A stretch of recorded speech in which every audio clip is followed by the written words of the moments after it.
ప్రకాశం జిల్లా కందుకూరు టీడీపీ కార్యాలయంలో మీడియా సమావేశంలో జనసేన టీడీపీ బీజేపీ కూటమి ఎమ్మెల్యే అభ్యర్థి ఇంటూరు నాగేశ్వరరావు మాట్లాడారు. గతంలో ఇచ్చిన హామీలను మర్చి సీఎం జగన్ చేసిన ప్రసంగం ఉపన్యాసంలో ఉందన్నారు.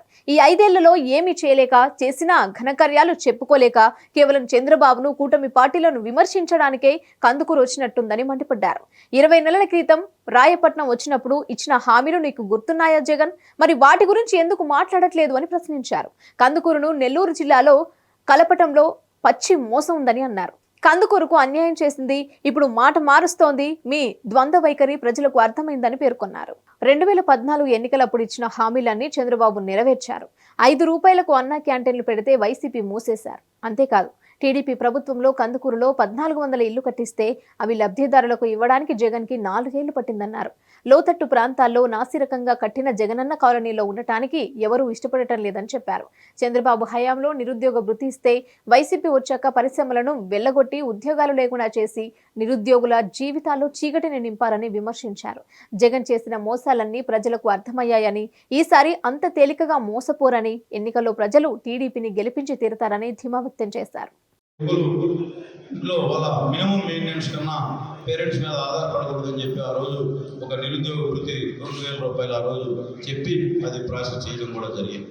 ఇవన్నీ కూడా మనం గమనించాలి. అదేవిధంగా అన్నా క్యాంటీన్ ఈరోజు మన కందుకూరులో మనం అందరం కూడా చూసాం. ఆ రోజు అన్నా క్యాంటీన్ పేదవాడు 5 రూపాయలకు భోజనం అంటే మన ఫోన్లోకి వచ్చి పనిచేసుకునే వాళ్ళందరూ కూడా అన్నా క్యాంటీన్కి పోయి ఏ విధంగా భోజనాలు చేశారు మనందరూ. అటువంటి పేదవాడు తినే అన్నం కూడా వాళ్ళ వాడి దగ్గర అన్నం కూడా తీసేసిన నాయకులు ఈ జగన్మోహన్ రెడ్డి గారు. ఇవన్నీ కూడా ఏవైతే నెగటివ్స్ చేసినవి ఈ రాష్ట్ర ప్రజలందరూ కూడా ఈ 5 సంవత్సరాల్లో గమనించారు. ఎంతసేపు నేను బటన్ నొక్కాను. ఇంతకుముందు నేను అడుగుతా ఉన్న ఈ సందర్భంగా ఈ రాష్ట్రంలో ఎస్సీ సోదరులకి పీజీ విద్యను దూరం చేసి ఎస్సీ సోదరులను ఏ విధంగా 27 పథకాలతో ఉన్న ఎస్సీ మొత్తం ఆ స్కీమ్స్ మొత్తం నిర్వీర్యం చేసే వ్యక్తులు ఎవరన్నా ఉన్నారంటే ఈ జగన్మోహన్ రెడ్డి గారు.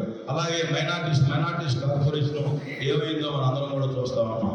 అలాగే బీసీ కార్పొరేషన్లో ఎవరికన్నా ఒక బెనిఫిట్స్ ఉన్నాడా ఈ రాష్ట్రంలో అని చెప్పి నేను ఈ సందర్భంగా అడుగుతా ఉన్నాను. అలాగే ఈరోజు కాపు కార్పొరేషన్ ఏమైంది? కాపు కార్పొరేషన్ ఆ రోజు మన నియోజకవర్గంలో వందలాది వేలాది మందికి కాపు కార్పొరేషన్ లోన్లు ఇచ్చాం.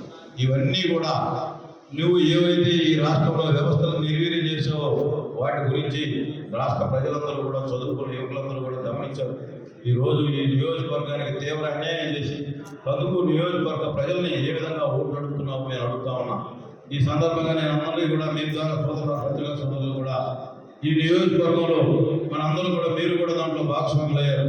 ఆ రోజు ప్రకాశం జిల్లాలో నెల్లూరు కలుపుతున్నాం చేసి ఏదో సోలార్ ప్యానల్స్లో ఉంటే 1000 మందో 2000 మందో ఎంప్లాయ్మెంట్ వస్తుంది. కనీసం అదే 8000 ఎకరాలు 100 కంపెనీలు ఇస్తే ఈ భాగం మొత్తం సస్యశ్యామలం అయ్యే తెలుస్తుందంటే ఉపాధి పరంగా కానీ అలాగే చేతి వృత్తుల వారికి కానీ అనేక రకాల ఇన్వెస్టర్స్ వస్తారు ఆ 8000 ఎకరాలు. అటువంటి ఆలోచనలు మానుకొని నీ వ్యాపారాల కోసం ఈ కందుకూరు నియోజకవర్గాన్ని కూలీ చేసి మళ్ళా ఈ నియోజకవర్గ ప్రజల్ని ఏ విధంగా ఓట్లు అడుగుతారని చెప్పి ఈ సందర్భంగా మీకు తెలియజేస్తూ, అలాగే ఇప్పుడు నేను మొన్న మన వైఎస్ఆర్సీపీ అభ్యర్థి లోకల్ నాన్ లోకల్ గురించి మాట్లాడుతున్నాను. నేను అడుగుతా ఉన్నా, లోకల్ నాన్ లోకల్ సమస్య కాదు. మీరు Konderu constituency okay, reserve constituency అవకాశం లేక నువ్వు కనిగిరి కాన్స్టిట్యూన్సీకి వెళ్ళారు. కనిగిరి కాన్స్టిట్యూన్సీ నుంచి కందుకూరు కాన్స్టిట్యూన్సీకి ఎందుకు వచ్చావో చెప్పు. లోకల్ నాన్ లోకల్ అనేది తర్వాత సమస్య. నీవు కలిగి నియోజకవర్గ ప్రజలు ఏ విధంగా ఇబ్బందులు గురి చేస్తే ఆ ప్రాంత ప్రజలందరూ కూడా మా బుద్ధి ఈ వ్యక్తి అని చెప్పి మీ స్వయంగా మీ సీఎం గారికే మంచి వ్యక్తి అని చెప్పి నువ్వు ఇక్కడ ప్రజలు కొట్టిపోయావు. నువ్వు మంచి వ్యక్తి అయితే చేసి ఏదో సోలార్ ప్యానల్స్లో ఉంటే 1000 మందో 2000 మందో ఎంప్లాయ్మెంట్ వస్తుంది. కనీసం అదే 8000 ఎకరాలు 100 కంపెనీలు ఇస్తే ఈ భాగం మొత్తం సస్యశ్యామలం అయ్యే తెలుస్తుందంటే ఉపాధి పరంగా కానీ అలాగే చేతి వృత్తుల వారికి కానీ అనేక రకాల ఇన్వెస్టర్స్ వస్తారు ఆ 8000 ఎకరాలు. అటువంటి ఆలోచనలు మానుకొని నీ వ్యాపారాల కోసం ఈ కందుకూరు నియోజకవర్గాన్ని కూలీ చేసి మళ్ళా ఈ నియోజకవర్గ ప్రజల్ని ఏ విధంగా ఓట్లు అడుగుతారని చెప్పి ఈ సందర్భంగా మీకు తెలియజేస్తూ, అలాగే ఇప్పుడు నేను మన వైఎస్ఆర్సీపీ అభ్యర్థి లోకల్ నాన్ లోకల్ గురించి మాట్లాడుతున్నాను.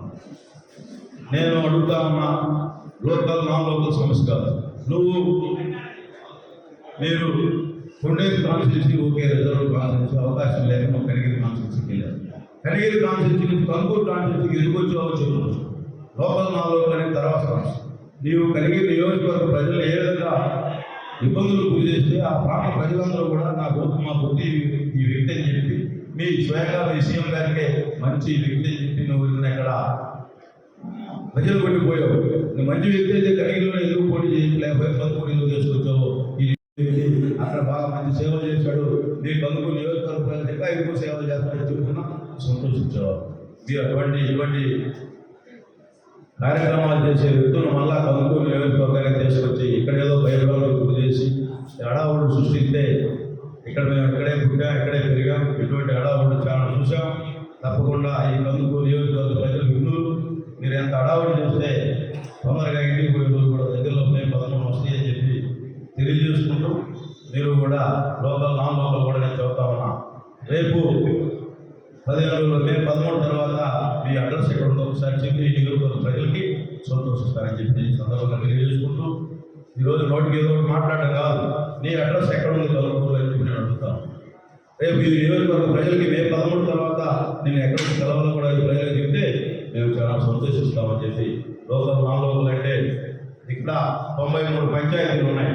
నేను ఈ పత్రికా సోదరులు మీ అందరికీ ఎలక్ట్రానిక్ మీడియా సోదరులు అడుగుతున్నా, 93 పంచాయతీలకి డ్రైవర్ లేకుండా నువ్వు కానీ ఆ పంచాయతీలకు డైరెక్ట్గా పోగలిగితే నువ్వు లోకల్ అని చెప్పి నేను నమ్ముతానని చెప్పి ఈ సందర్భంగా తెలియజేసుకుంటూ, తప్పకుండా ఈ నియోజకవర్గ ప్రజల్ని మళ్ళా కూడా అడుగుతున్నా, ఈ నాన్ లోకల్ వ్యక్తులు మే 13 తర్వాత మనకు కనిపించరు. మీరందరూ కూడా మంచి మనసుతో ఆలోచించాలని చెప్పి ఈరోజు ఎవరి ప్రచారాలు 2019లో చెప్పారు.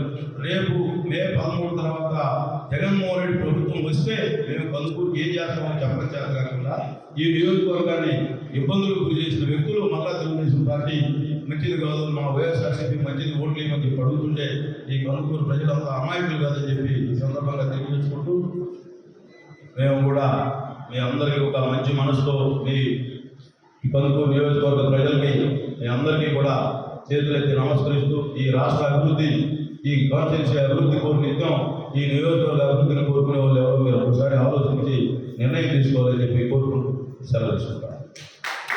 చూసుకుని పోతున్నారో మన అందరం కూడా చూస్తాం. ఎక్కడో బయట వ్యక్తులు ఈ రాష్ట్రంలో శానం మొత్తం కొలగొట్టుకొని 100 కోట్లు 1000 కోట్లు డబ్బులు సంపాదించుకుంటా ఆ రోజు ఎన్నికల మేనిఫెస్టోలు కూడా పెట్టుంటే నేను ట్యాక్స్గా 5,000 అమ్ముతానని చెప్పి ప్రజలకు చెప్తుంటే ఆ రోజు ప్రజలు నేను ఏ విధమైన తీర్పించేవాళ్ళు